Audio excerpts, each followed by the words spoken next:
Let you do all the questioning. Well, hi, Ronnie. Hi, Molly.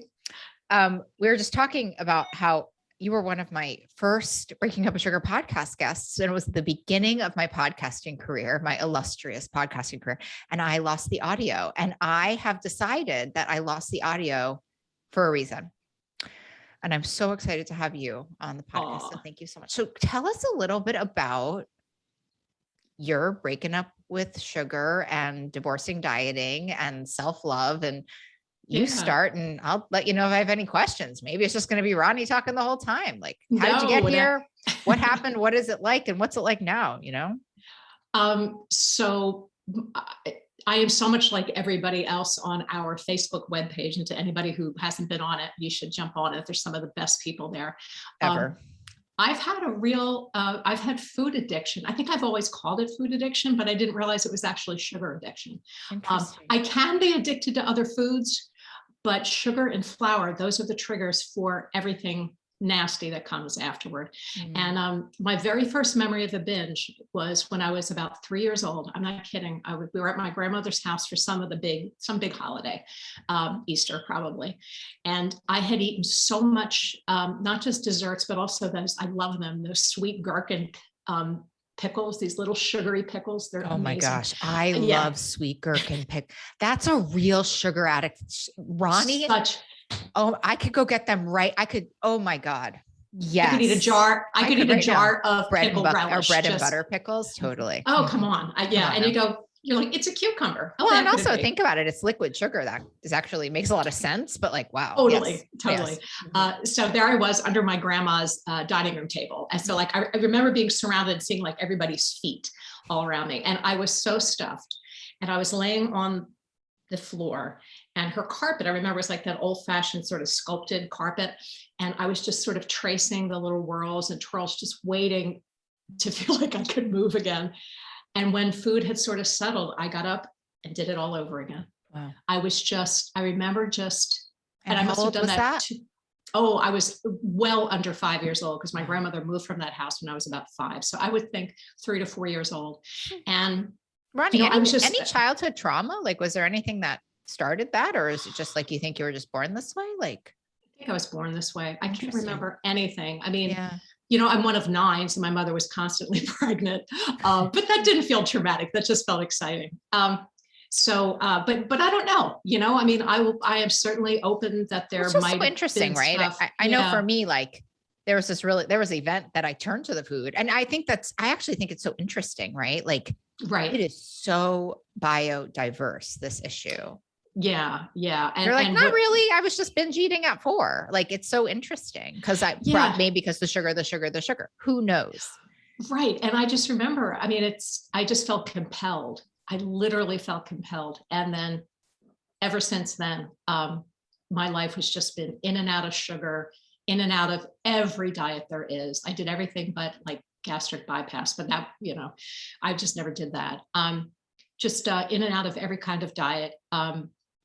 I went to Overeaters Anonymous, so I'll out myself there, and found real great comfort and some really great recovery there. But the people who had the best recovery had no sugar and no flour. And I would think, but that's not my issue. It's not my issue. And I could never get that. Good for you. No sugar, good for you. Flour. I need to go get my wheat thins, like, no, thank you. Yeah, exactly. Because they're wheat. How bad could it be? They're wheat, right? So I did that. Loved the 12 steps, actually loved Overeaters Anonymous, but I could not, and I couldn't figure out why. And I just was not ready to give up sugar. It just seems stupid. And so a couple of years ago, when you were in New York, you were still at the Beacon, and I had met this woman through OA, wonderful woman who had worked with Nikki. She went with your friend Nikki at the eating disorders place in Florida. And she talked about Nikki, and I thought, this Nikki sounds like she's what I need. And so I thought, but I'm not going to go to Florida. So like, I'm just Googling around.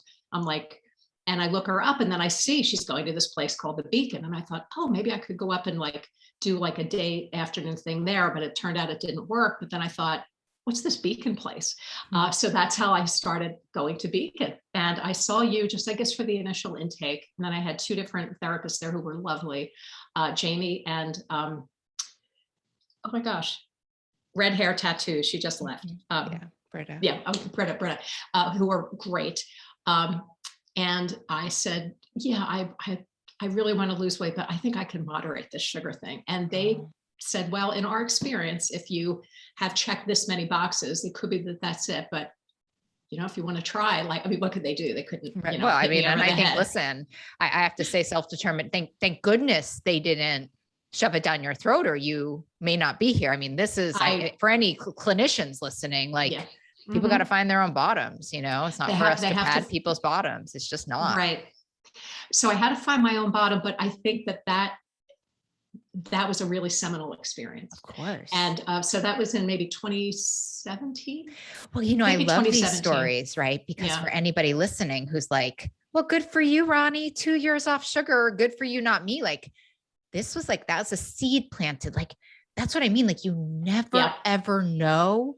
First of all, you never know which time of quitting is going to be the one that works, but you actually never know what experiences are going to unfold and bloom in your mind, body, and soul that are going to get you to where you want to be. I mean, so keep going. So you're like at Beacon, the therapists are like, okay, we'll come back if you need us. Like, that's what we always say at Beacon. We're like, doors always open. That's like our classic line at Beacon, like, love you, doors. And we mean it. The door's always open, Right. Well, I think what I needed was, I needed an introduction to you. Just because in the world of diet books, like, how do you pick one? Right. So, I didn't last there more than like 8 weeks or whatever. And, was just back in the very familiar place of having failed for the 1,000th time. What did that feel like? Can you take me there? Like, and then were you just like back in the sugar again, like binging again? And just numb, just binging, but numb, and so demoralized. And, like, I have a good life. I mean, I had a really great job. I got a really great husband, a good kid. Like, I have a life that looks like, why can't you do this? Like, you could do this other thing. And it just was so it wasn't just demoralizing. It was like bewildering, but it came out also as shame, like, looking like I'm just out of control. So then I saw that your book had come out. And I guess this was in mid-February. I just got a notice from Beacon because I'm on your mailing list. And I was like, okay, it's another book. And I just thought, I think it had been preceded by maybe a week of just, not just binging, but like horrible stomach pain. Like, I always was convinced, like, oh, I must have stomach cancer. I must have an ulcer. But what it was that my poor gut never got a chance to rest, and my clothes were tight, so I'm constricted, and I'm just feeling terrible. So I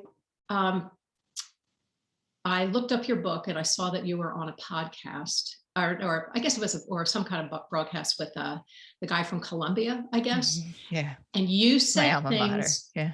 You said things in that podcast. You said the thing about the slash tires, and I was like, oh my God. What, tell the listener what the the slash tires that Molly has taught us is that, like, if I get up in the morning and have like 2 donuts for breakfast and just decide, all right, screw it, I'll have, a pizza for lunch and a mile of fettuccine for dinner, it's all over now. Yeah, I am so here for a mile of fettuccine. You're so my sister. Yes. A mile of fettuccine. A mile of fettuccine.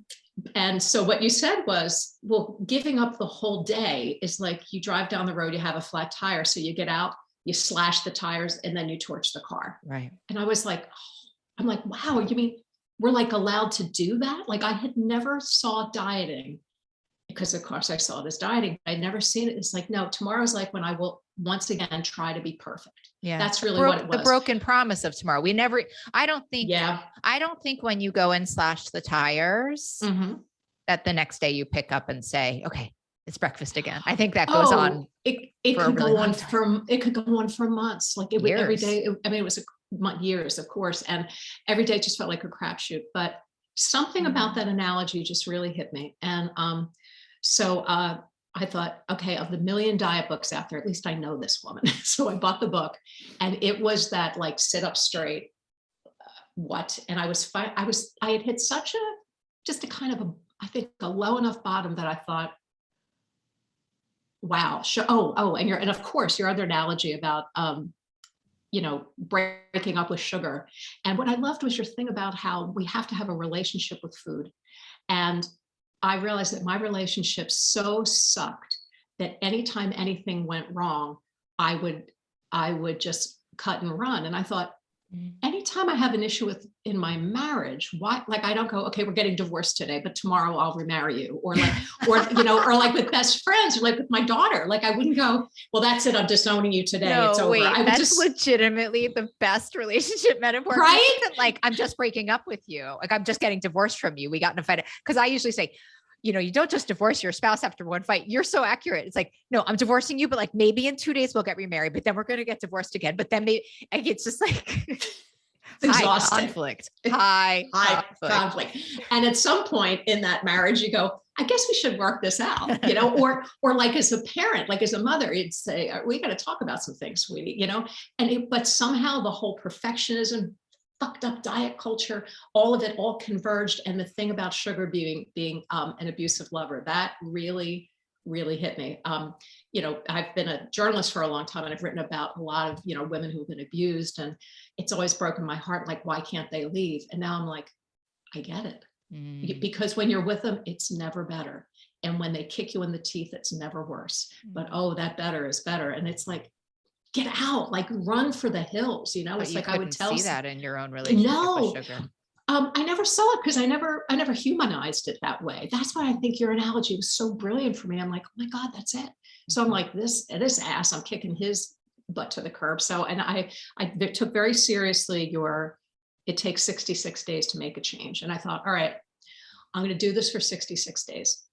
I'll probably fail, but I'm going to do it for 66 days. What a wonderful, that is so great. Oh, but I felt hope because your analogies were so powerful, but I also have been so demoralized that I thought, I don't know if it's going to work, Ronnie, so I dedicated that book to the reader, and I meant it because I was like, are there people that are going to pick up another diet book? Because you're my literal hero, like because of that demoralization. You know what I mean? I'm like, you're my literal hero. And I knew I had written something good. So I was really lucky that I felt really like, okay, you found me, like we can make this work. But I think a lot of what you're saying is so true. This bottom of yours, it's just so helpful because there's so many people listening in a bottom. Right. Can you like describe it? And like, did you know it was the bottom? Like, what was it? Can you really take us to this dark moment where like, maybe I'll try right before you said, maybe I'll try again? I have to say, it didn't feel different from the other bottoms. It felt absolutely familiar and horrible. What made it different was I found your book. But what was horrible about it? Can you unpack horrible for me? So what was horrible about it was what had always been horrible about it. Feeling demoralized, trying on, putting on clothes from like last season and they won't button. Or the only clothes I can find are things that it's like they're not even my style. They're not a thing I would wear, but just being grateful that something fit me, finding something that will hide this part of my body and this part of my body. And there's that. Also feeling so cut off from the best parts of me that like, I knew I had all these best parts, but it was really affecting like if I felt worthy enough to own them, so that demoralization is like, I'm sure there's some people who can, but I could not compartmentalize it. Like it would seep into so many other areas. And then just physically like waking up and just feeling nauseous from how much I had eaten, or getting headaches because at work there was a bowl of chocolate and I basically like ate the whole thing. And then I had this crushing migraine and then I couldn't hit a deadline. No, like, I don't know. Also like that. I like know for me, like, I don't know, like I did also ate all the chocolate and then like having to go like replace it and feeling like so weird. Cause like everybody was just like having one of the Hershey's Kisses and like I needed to have like 100 of the Hershey's Kisses. Absolutely. And then like secretly like replace them. And then like, oh my goodness. Yeah. So it was I think something in me, I needed your book. That's the biggest thing. I needed those analogies. Something had to crash through so that it just didn't seem logical anymore. Like that's not logical. And the way that you wrote your book, Molly, was also so loving and so compassionate. So that was, I really, really need, well, I would say I needed two things. I needed your book. If I picked up a stick with Breaking Up with Sugar, on the one end was your book and on the other end is the Facebook group. And the Facebook group is when I realized, all right, if I'm going to do this, I can't do it all alone. which I have done for decades. So you got Let me super change connected. I got super, super connected. And it began with the one and only great Amy Bernstein, as you know. And I was only on for like a few days, and Amy was posting all the time. And I just thought, if I can't just stay behind this wall of posting. I need to really connect. So I dropped her a line and just said, So can you do me a favor? I actually need to start that part again, just because people don't know who Amy Bernstein is. And I don't want anybody to feel like discluded. Right. Because then it's like, oh, it's a little club. Right. And like, anybody who's listening, who's really in fucking trouble is going to be like, well, fuck them, I can't come in. So if you could almost just like say, if you could just start from like the two ends of the stick in the Facebook group. And there was this woman named Amy, and she, you know what I mean? Like, because otherwise we've lost the thread there. Your story is so powerful. Sure. So what changed it for me was your book, but it's actually two ends of the same breaking up with sugar stick. On the one end is your book, and on the other end is the Facebook page. And the Facebook page I joined after about 3 or 4 days of just reading your book and saying, okay, I'm going to do this. But I realized I got to do something different, and I can't do this alone. I cannot do this alone. I think having that thought is so incredible. Like, I just think Grace is amazing that you got that thought planted. It was hand of God. It was hand of God. And, but I will say I had that thought after about 3 or 4 days clear of sugar. So I think that I was clear enough to actually hear my gut say, join that group. So I joined the Facebook group and started reading the posts. It wasn't a huge, well, it was a good sized group back then, but it wasn't huge yet. And I read posts by this woman named Amy Bernstein, and I loved what she had to say. And she was so forthright, and I thought I would like to talk to her about this thing. So I DM'd her and said, I don't know what you think, would you be willing to speak with me like offline if I give you my number and stuff, and hit send. And within like 4 to 6 seconds, she types back, sure, here's my number. And I was like, wow. So now I had to call her. So I called Amy, and that started a friendship that is just one of the dearest friendships I have today. So beautiful. She, and then once I connected with her and she was so ready to just be there, I also started asking other people. And then I also said, and if you would like to connect anybody, DM me, we could go offline, because I kind of see it as, like if you go to a play, you go and there's a stage, there's backstage, there's the sides, and the front, the audience sits there, but they never look you in the eye. That's the fourth wall, right? So they don't do that. Otherwise they break the magic.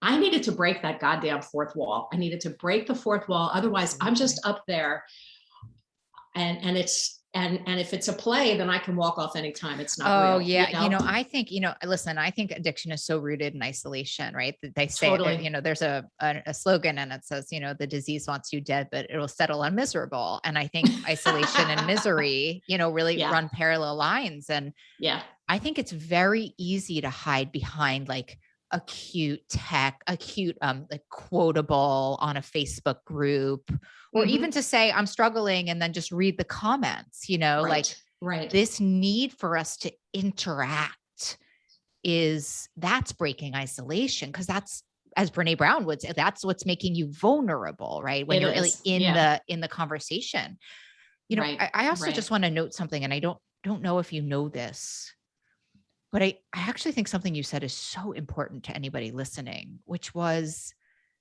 my bottom was no different than any other bottom. Right. And I will say this, I mean, these might be my last words, but the reason we never, ever give up, because we're going to get to Ronnie's solution, I promise. Oh, I don't know that I have one, but go ahead. Oh no, I just mean the success of where you are today is very different than you were 2 years ago. I mean, I'm thinking 180. 180. So we're going to talk about Ronnie's 180 in a second. Okay, sure. But I always listen in the story, for what we can all get from it. And I think the idea that the bottom was no different than the other bottom, right. And you just found it in you to try one more time. Like, we just never know which attempt at getting well and healing is the one that's going to work, especially in food.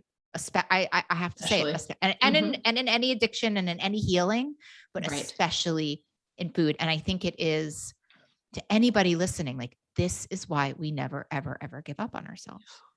And I think I never saw the other times as me not like trying not to give up on myself, because I ultimately did. So I didn't see it. Like, I didn't look back at myself with any kind of hope. Like, look, you tried before. That means that you're a trier. That means that you believe in yourself. I didn't. I would think I tried before. I'm a failure. I'm a failure. I'm a failure. And I felt like I finally began to look at myself as with so much more compassion. But it wasn't until the sugar got out of my system that I could see how much that sugar, the poison of it, it was a depressant, totally a depressant. Once the sugar cleared my system, and I couldn't believe the insights that were coming to me. And then over time, what happened was I began to trust the insights, because I wasn't thinking like I might get some great idea before I really had got my food stuff. And then I think, what do I know? That's just me. What do I know? Now, when I get an insight, I go, the difference is that, and I don't think I came up with this myself, or maybe I dreamed it or someone else did. But when I get those flashes of insight anymore, I don't see them now as like, oh, that's a suggestion. I see it as like, that is like drop dead great guidance from my higher thing coming in. And I never looked at it like that. I would go, oh God, that's such a great idea. Then what do I know? Or like, is it? I don't know. Because that's exactly it. I would introduce doubt where my own gut was like, no doubt, go, go, go, go, go. And then you cleared up your gut, and look what happened. I did. I cleared up my gut. It's actually true. I mean, listen, it's the third brain, and the soul, the soul really, and all the power lives there. Absolutely. Yeah. Yeah. So the bottom didn't look different. And for a while too, like, I didn't even tell like anybody I knew or loved, like, I'm on a quote diet, because I'm like, why? I've done it a million times. They'll be like, yeah, we'll give you about a week or so, and then we'll see you back here for cake. People get so mad. People get so mad in the beginning, like, nobody's accepting my change, and I'm like, why would they? Like, they're just accustomed to you. Like, they're trying to help you by like saying, hey, it's no big deal. Like, it's okay. A lot of the times in the beginning when they're like, it's okay, you eat a cookie. It's not even their stuff. It's just like their experience is that you're about to make a big rejection of yourself, and they just want to be there for you. Right. Right.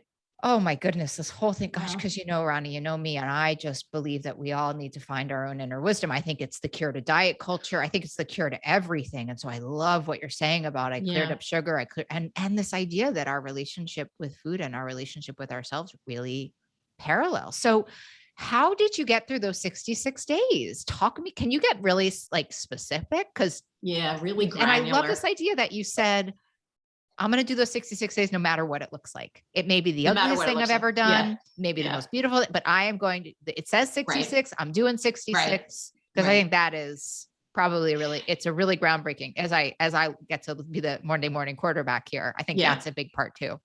It's a big thing.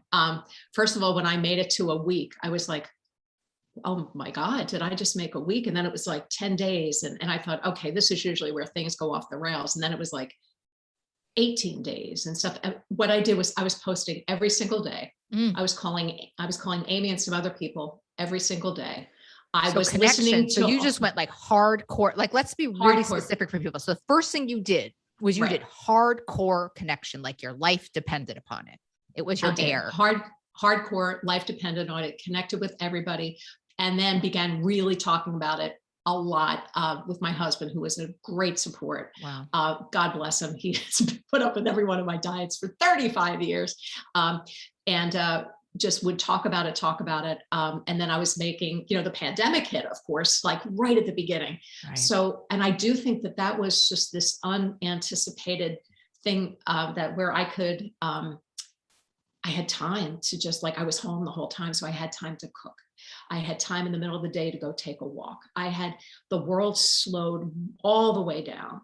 And so part of what helped the 66 days, I think, go fast was that I wasn't going out with friends after work for hors d'oeuvres, like all the social things. And that whole FOMO, fear of missing out thing, used to really run me. And I didn't know that it did until it didn't. And then I was like, wow. So I think that helped a lot. I did lots of food prep about that, because I mean, if you were not in pandemic, do you think you might have been brave enough to like cut off your plans. I mean, I always say this to people, like when they're taking this on and it's like, they're like, but I have this wedding and I have to go here in the first 2 weeks, let's just say. And I'm like, so you want to run a marathon, but you just broke your leg. So you're going to try to run a marathon with broken leg. Do you think we might be able to adjust those plans? And people are having a real issue with that, you know? Right. Do you think you might've been willing to do that? Or do you think that would have been important if you were there? That's how desperate I do, because I bought the book and I kind of started like mid-February, sort of my anniversary from when I really started counting days. It's like March 5th, but we didn't go into total lockdown at my job till March 15th. Right. And then after that, you know, restaurants hadn't closed yet. And I did go out for dinner 2 different times with people. And I was like, nope, I am like, it was a Mexican place. I'm like, no, thanks to the chips, please. And I didn't get the margarita. I just, you know, I got a Virgin Mary. And I was like, all right, I know we're not supposed to drink juice of any kind, but I think tomato juice with Tabasco is probably going to help me get through this. Right. And I had a lovely time, and I did it again, and it was a lovely time. And then the world shut down. But I was so determined, and it very much was. It felt like life or death. This is air. Yeah. Now, I will say that what has been interesting is that, you know, coming up on 2 years, it doesn't, like the changes in the last 2 years have been so huge, which I'll talk about in a second. But I feel like I am for the first time, I don't know, I feel like I'm really living in a place of choice, like real choice, not life or death choice. Because now, like, you know, and I've had some slips where, like, you know, I'll eat a piece or 2 pieces of cake and go, God, I feel like shit. And the next day I go, and the difference is you're not beating yourself up. You don't, so don't, and get back on the horse. And do you get curious about it at all? Like, do you look at what happened? I sometimes get curious. Yeah, I sometimes get curious about it. And then there's sometimes I'm just in this weird, fuck it mood. And I just take it as an isolated incident and move on. And I think that is where this almost breaking up with perfectionism has really changed me. Because I'm like, yeah, if I think I'm going to go to my grave without ever eating a forkful of something sweet again, and if I do that, it's the end of the world, then it's going to be the end of my certain kind of very good world here. Instead, I want to say what I really want to do 98% of the time is not go there. And if I do go there, you know, well, what am I going to do? Throw away my whole new way of being? In my experience, like I never plan to go there. Right. I just am like there, and it sort of happens, and I'm usually incredibly vulnerable in some way, and emotionally, physically. And I love it. Yeah. And I demand that it's an isolated incident. That's it. Demand it. And that is a really good word. Yeah. Demand it. Because I feel like the culture that we live in, not just dieting, but also this toxic social media where we're so quick to shame people. The cancel culture. It's actually such a good analogy. It's right. So we're so quick to just, you know, give someone a death sentence if they screw up. And that is so toxic, and it seeped into everything. But I feel like diet culture was ahead of the game. Like diet culture is so ahead of its time. It was a trailblazer. With canceling yourself to yourself. Yes. The most important. You didn't have to wait for the world to. No. Diet culture. Right. You didn't have to wait. Trailblazer. Oh, God bless it. That they were out in front years ago. They were out in front. So much to learn. Yeah. And you're so right. They orchestrated it in such that you canceled yourself, but you never saw it as canceling. It just was like, I'm a failure. That matters. The only relationship that matters is your relationship with yourself, and diet culture made it personal. It's a victim shaming, right? It's like, you did this to yourself, so you better double up on your program. You better double up on buying this. I love it. The coach that said, the common denominator in all the diets is you. So you must be the problem. Oh my God. You know how much money that coach made off of that? It's so sad. So much money. So much money off, and so many people's souls. Yeah, I know. Soul ache. So I love this thing because you feel like you really live in choice today and not a choice of desperation. Right. And that's a new thing. That's a new thing. And sometimes it's a little uncomfortable. And there's sometimes, okay, so it could be uncomfortable to have nuance. I can get a high from really black and white stuff. Like, I am right. I am so right. It feels so great. And if someone is wrong, they're so wrong. It feels so great. Which is just like caveman thinking, like caveman survival thinking. But it comes up sometimes. To live in nuance is much more adult. And I feel like addiction, especially for me, it started so young. A part of my development as like a mature thinking adult really got stunted. So it does feel new. It does feel really kind of new. And there's sometimes I crave the familiar, and the familiar is I hate myself. Yeah, no, I hear you. It's the well-worn snow groove. I think Right. familiar over expansion a lot of times, right? Like it's safe. We know it. We've done it a long time. Expanding is scary. It's breaking through something. Expanding is scary. And that's why I think we have to cut ourselves all kinds of breaks for like whatever regression we have to do until we sort of like settle into it. So I see it as like, it's almost like 3 steps forward, maybe 1 back, sometimes 1 step forward, 2 back, sometimes, but as long as the continuum is going like this, then that's a good thing. But I think that like now where I'm at, even physically, is like I'm doing more like exercise and I'm doing more strength stuff. Like now I just want to see like this poor body that I have just shamed and neglected. Like, what can it do? And also I want to stay strong into my, crone years. And so now, yeah, but that's beautiful. Did you ever in your life think, because that's when I talk to people like body love. I was like, can we just start with body appreciation? And I really do think this idea of getting strong and getting into your body and really like knowing it and like, taking care of it as it moves into later year. Like this is how you learn to love your body. People don't forget you have to learn to love your body. It's not just like bippity boppity boo. Like, there you go. I love my body. I love it. I put hearts all over it. Like, that's just not, it's certainly not with people who have diet trauma. Like that's just not possible. Yeah, exactly. And I think now with sort of whatever kind of phase I'm in now, it was sort of like pain and self-hatred is what motivated me to really get into breaking up with sugar and then stay there. And if trying to feel better from pain has been a motivator, so what's the new motivator?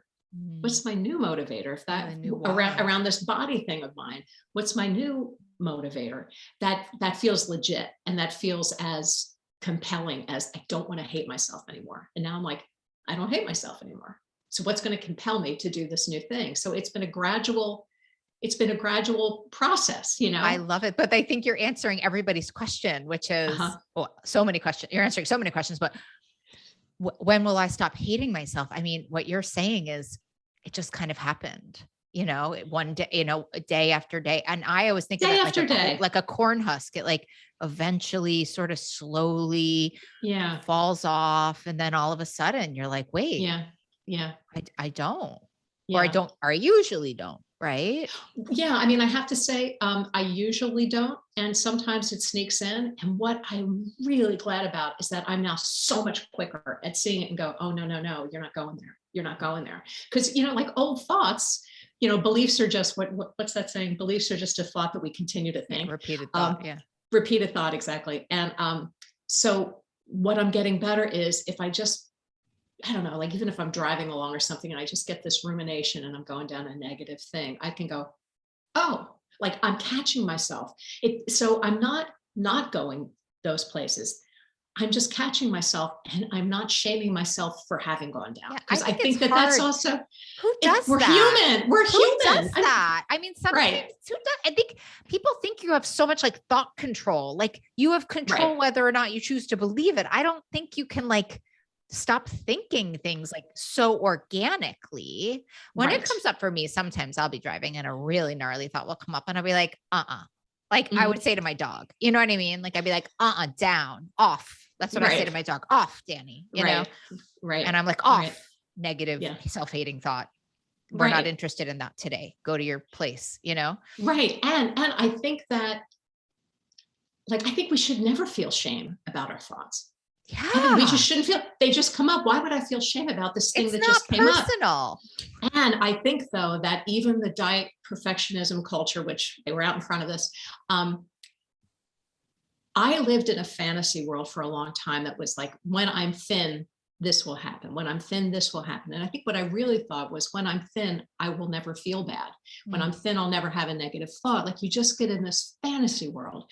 And not only do I find out that, oh, it's like, oh, okay, that fantasy world actually doesn't exist. Should I feel shame? And I'm like, no, that world never existed. Wow. But the diet culture sets you up that not only will you be thinner, but your life will be great. And that's nonsense. I mean, that's a fairy tale. But so I think what you're saying is so beautiful, because, shame says I'm a mistake, right? Mm-hmm. Embarrassment said I made a mistake. Shame says I am a mistake. And the correction that you've made, which everybody can put this on their Pinterest board, it's free of charge, from Ronnie, is, oh, no. I'm not a mistake. The culture's a mistake. What I've been taught is wrong. That's true. It's like taking it off of this personal self-hate, horrible, and really understanding ourselves in the context of the repetition of culture. Right. And when you don't shame yourself, you will stand out like other people. Like people will, I mean, like, I've actually always been like a really positive person. Like you can even go back to like my kindergarten report card, and the teacher was like, like, she's so positive or whatever. I mean, like, that's been my basic nature. But somewhere along the line, I got the message like it wasn't okay to be that. And I think it came from the very strict religion I was brought up in. Like, ooh, you believe in yourself too much, or if everything's too good, no, we sacrifice now for the great things in the afterlife. And I got called, a Pollyanna a lot, and I would feel ashamed, even about just my basic general nature, which is like friendly. And I mean, I'm like this positive person, sometimes a little too carbonated for some people. Well, but I stopped apologizing. I don't care. I'm not for everybody. I learned that early on, and I'm really not for it. There's very few Molly neutral people, and I am okay with that. Very few people are like, she's okay. She's okay. Oh, I love it. Molly neutral. Very I love few that. Molly neutral people in this world. I am not Molly neutral. I am all about team Molly. I am not Ronnie neutral. Ronnie, let me ask you a question. So you've been doing this almost 2 years. Yeah. Beautifully, perfectly, imperfectly. And I have to tell you, the nuggets are endless in this. And so I guess my question would be like, what do you need someone to know who's sitting here? And because this is always what I think, they're sitting there being like, good for you guys. Wow. Good for you, not for me. Good for you. What do you think? What do you think they need to know about this whole process? And I also want to say one more thing before you answer, like, because I think you would want me to say this, like, this is all contingent on you breaking up with sugar. I mean, the biochemical piece of this is how you got all of this insight. You've already said that, but I think it bears repeating. Nothing would have happened. Even if I have picked up here and there along the way, I am conscious each time, like, no, this leads nowhere good. I get back on the road, but I'm conscious of that. And so what I would say to anybody is, 2 years ago, almost 2 years ago, I felt so demoralized. My clothes didn't fit, like all the basic macro stuff. Clothes didn't fit, always felt sick. More than that, I felt hopeless in a way that was the antithesis of the basically hopeful person I am, but it had done such a beat down on my spirit. My spirit is so different now. Also, when difficult things would come up, I would procrastinate. And I've learned that I can do hard things. I've straightened out some financial stuff that scared me too much to look at. And what I had to do was sit with fear about that. I got through the death of my father, the death of my brother, the death of my dog. My daughter's on the other side of the country. She went through kind of a real health scare. I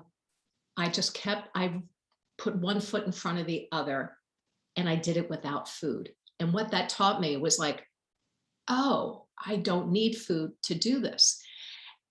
So who's sitting in front of you now is someone who feels so much more dignity and more sort of self-respect and pride just about my ability to be an adult who doesn't wuss out. And when I say wuss, I mean, I didn't want to use that word because that's really shaming, and I'm not going to do that. I love a good correction. But someone who can, I just feel like, yep, I can do things. I can do hard things. And the more hard things I do, the more I know I can do hard things.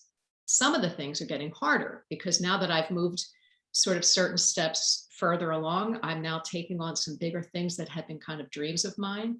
So some of those hard things look brand new, and it can bring up old stuff like I can't do hard things. I'm like, yeah, you can do hard things. Yeah. So I'm, I left my job. And it took courage to do that.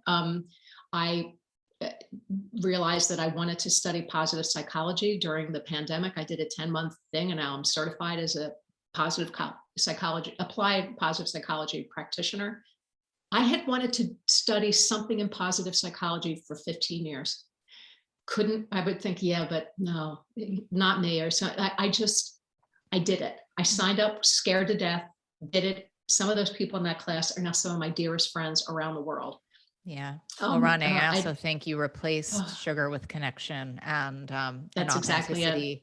And it just for somebody listening, it isn't, you didn't just putting down sugar as a diet, replacing that whole, replacing the whole with things that really nourish and nurture you as you did is like, and look, 2 years is just not that long of a time. It's not that long. It's not that long. And it's actually 21 months. And right. I think you're right. The thing about authentic connection, what I got was an authentic connection with myself. And I didn't even know that I hadn't had that. I did love myself, but I thought it was so layered over with so much sadness, and it's now much more like authentic. Shameful behavior. Totally. Yeah. Well, so, and it started with your book, Molly. It really did. I tried everything. I even tried going to Beacon and not doing the sugar. And even those lovely ladies couldn't get me in line. You never know which attempt is going to work is really what you don't know. It's why we never give up. And Ronnie, you are a living example of this being possible. Totally far beyond possible. Anything we could imagine. Because I think you just wanted to fit into your pants and look at your life now. That's all I wanted. I'm like, I want to get into my just pants. want to fit in my pants and not feel nauseous. And so I'm so grateful. Thank you for coming on and sharing your truth with us. I adore Thank you for all that you have done for everybody. And things turned around for me when I picked up your book and when I picked up the Facebook page. Everything changed. The sugar. You really everything changed. Nailed it down. I adore you and thank you. It's such I adore you back. It's such a privilege to get to be in your life. So thank you for that too. Oh my God. Thank you. Love you. Love you too.